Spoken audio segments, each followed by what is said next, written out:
Will sesame seeds tofu? Hello, friends and not yet friends. Welcome back to Will It Tofu here on Mary's Dad's Kitchen, where I'm giving it the best chance by using raw white sesame seeds. Sniff test to see if they're fresh. And let's do it. According to what I've read, sesame seeds are originally black, which have more flavor, but can also be bitter. When that dark outer hull is removed, the milder white is revealed. Then when you toast them, you get aromatic brown sesame seeds.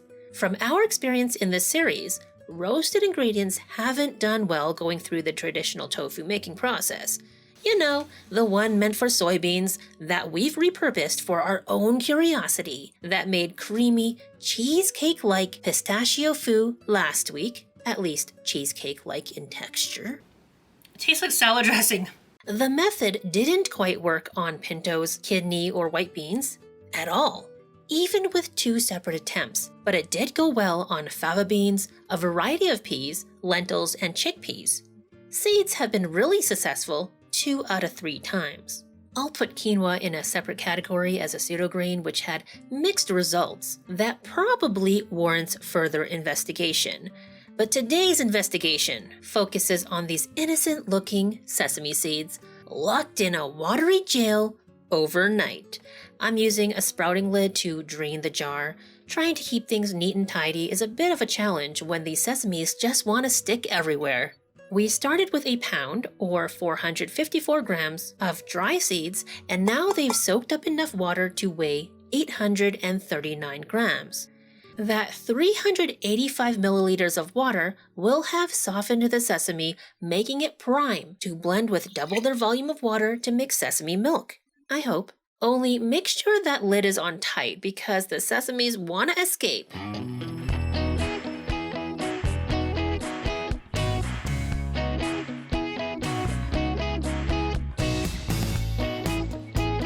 As usual, the milking part is where effort is involved. But I'm sure it'll be worth it.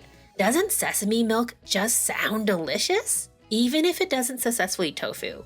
At this stage, a precious few of you might be remarking at the screen, well, of course sesame will tofu because sesame tofu is a thing in Japan.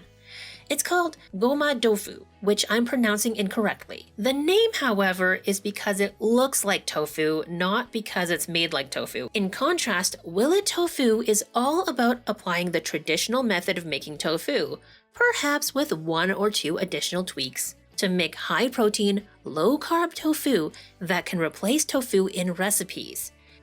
Finally, I've squeezed as much as I can. The pulp is fibrous. Look at that texture. It's very different. You can actually still see some partial shapes of the skins of the seeds. At first, it looks like it's going to be choky and dry, like raw peanut pulp.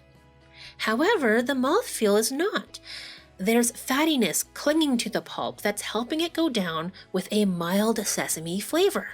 I'm thinking this is going to be easy to make fragrant sesame crackers, or dry down and grind into a low-carb flour and make real sesame burger buns, or easily make an aromatic pastry crust for pie or cheesecake. I'm really optimistic, but back to the sesame milk. We're gonna leave this alone for 40 minutes. No distinct starchy layer, but there is a watery layer developing on top of a creamier, more opaque milk layer, which we will not bother separating because we have experience with that too. Time to take it to the stove.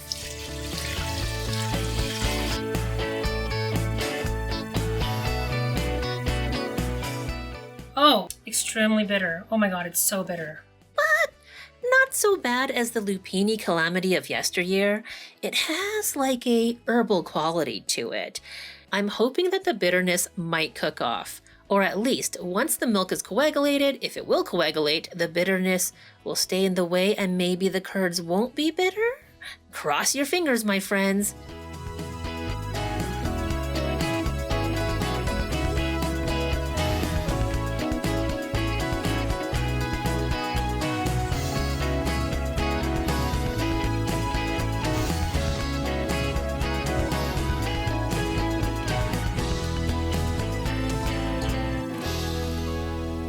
At least on one aspect, it looks like luck is on our side. Like our previous seed milks, it appears that sesame seed milk is self-coagulating too.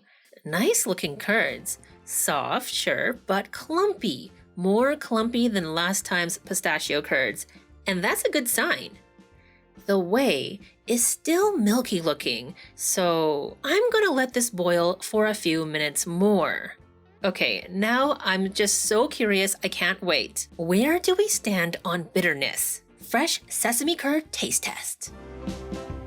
Oh, it's not bad. Very neutral.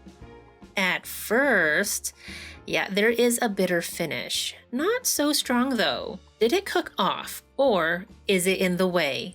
Hot whey taste test. Yep. That's where the rest of the bitterness went. It's very bitter now. Definitely not saving the whey for broth. It is still looking quite milky though, so let's boil it just a little longer, a few minutes. Then turn off the heat, cover the pot, and let it rest for 15 minutes to see if there will be any further development. No change. Don't worry, I won't try vinegar this time and turn our sesame tofu into sesame salad dressing, although that does sound good, come to think of it. Instead, I'm going to separate out most of the whey.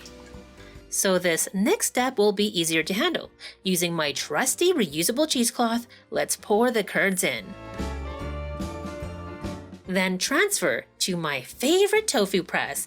As always, I leave the links to the products I recommend in the video description, so if you use them to buy anything, I will get a small kickback.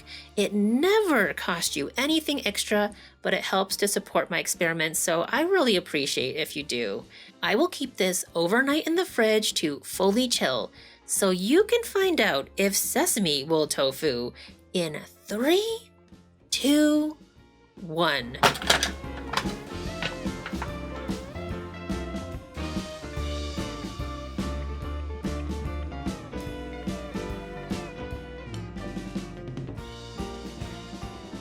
It's smaller than I expected, firmer than pistachio fu, but not so firm as pumpkin seed fu. I can't wait to do a taste test. Ooh, it's bitter. Very creamy though. The texture is giving cream cheese, but not fluffy like the pistachio was, and not delicious like the pistachio was. Now, I wouldn't say this is overwhelmingly bitter like the lupini, but it's bitter enough that I wouldn't eat it just for fun. Like this. You know what is fun though? Using up leftover black-eyed pea fiber flour that's been seasoned with onion, garlic, paprika, nutritional yeast, and so on and so forth. Regulars know the drill. Newbies observe. I have a feeling that the sesame tofu does not require oil, since there's so much fat inside, presumably, but that's for the test. We've got to keep it consistent, as far as possible and practical, in my home studio. And as this air fries at 400 degrees Fahrenheit for 12 minutes, we've got to come up with another name for this. SesameFu, SesameFu, sesame milk fu, because when you Google sesame tofu, it's tofu with a sesame coating or something like that. Or, like I mentioned before, there's the Japanese sesame kuzu dish, gomai tofu. So please leave your thoughts in the comments below. I'm thinking whatever we decide to call it, it'll only be a thing if the bitterness can be overcome. So let's see how this ride ends. And speaking of, thank you for watching up to now. I hope you'll give this video a thumbs up if you liked it so far. And hopefully I'll like this SesameFu more air fried.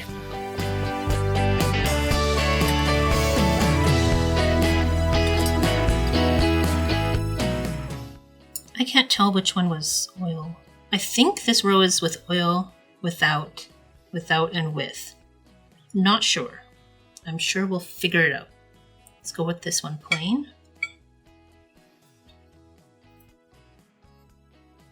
Here's our texture. Creamy. Ooh, oily and bitter. No.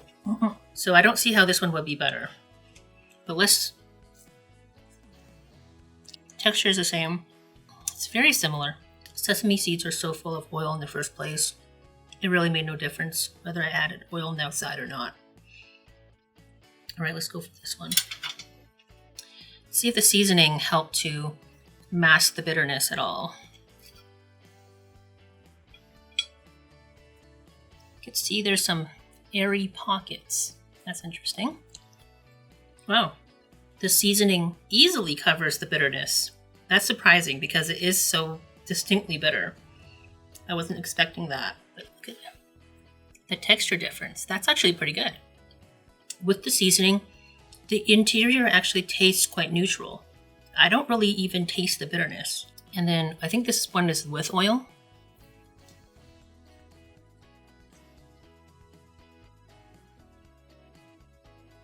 It's an interesting airier texture. It's like it's puffing back up. It's actually less crispy. Without oil is better. Not saying it's not good though. It's pretty good, pretty snackable. These could be dangerous, but I haven't had anything to eat today except for a little yogurt. Haven't had breakfast, but I'm already feeling so full from having those. This is my fourth bite. One last thing I want to check. How much oil actually came out of that? It's interesting. It's going to be flavored somewhat because there was salts and seasonings, but let's just give it a taste. Give it a sniff first, actually. It's not smelling like toasted sesame oil. It doesn't have much of a smell, and not much of a taste either. I'm so relieved that the bitterness was so easily taken care of. I thought for sure I was going to have to add sweetener to counteract it. However, it tastes great, and the sesame flavor is really shining now. All that said, was it my no-name sesame seeds that made this foo so bitter? What if I buy some fresh organic sesame seeds and try again? Subscribe if you want to see how that turns out. Also, for everyone asking me to try pistachio foo without vinegar this time, your wish will be granted. Thanks to all the requests and one generous viewer with their super thanks. It's never expected, but always appreciated. And now I don't have to wait for a brand sponsor to get started. It's just better when this stuff is between you and me. Anyways, thank you so much for watching.